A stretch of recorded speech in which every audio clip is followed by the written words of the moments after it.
Chapter 17. The Great Feast.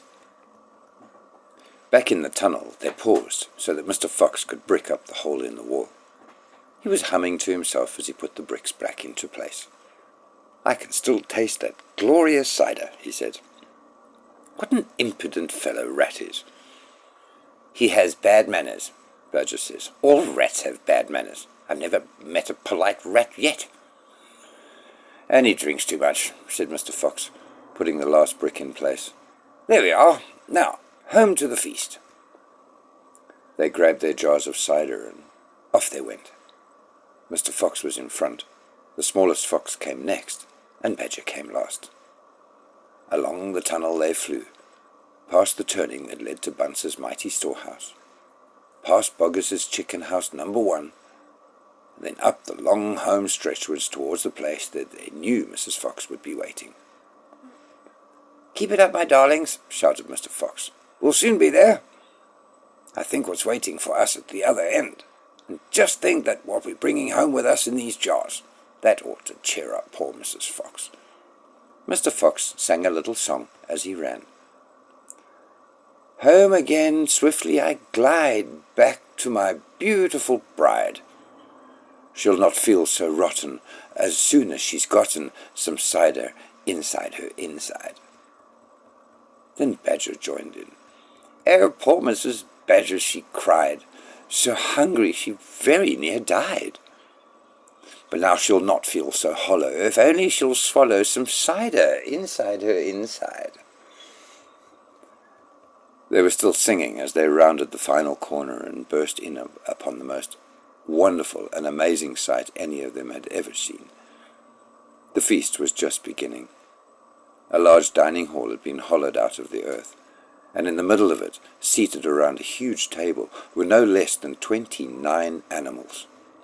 They were Mrs. Fox and 3 small foxes, Mrs. Badger and 3 small badgers, Mole and Mrs. Mole and 4 small moles, Rabbit and Mrs. Rabbit and 5 small rabbits, Weasel and Mrs. Weasel and 6 small weasels.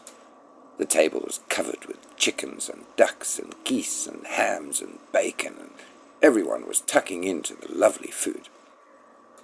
"My darling," cried Mrs. Fox, jumping up and hugging Mr. Fox, "we couldn't wait.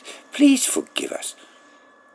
Then she hugged the smallest fox of all, and Mrs. Badger hugged Badger, and everyone hugged everyone else. Amid the shouts of joy, the great jars of cider were placed upon the table, and Mr. Fox and Badger and the smallest fox sat down with the others. You must remember that no one had eaten a thing for several days. They were ravenous. So for a while there was no conversation at all. There was only the sound of crunching and chewing as the animals attacked the succulent food. At last Badger stood up. He raised his glass of cider and called out, "A toast!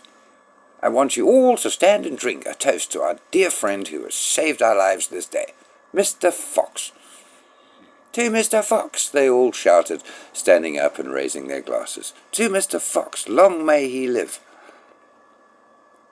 Then Mrs. Fox got shyly to her feet and said, "I don't want to make a speech.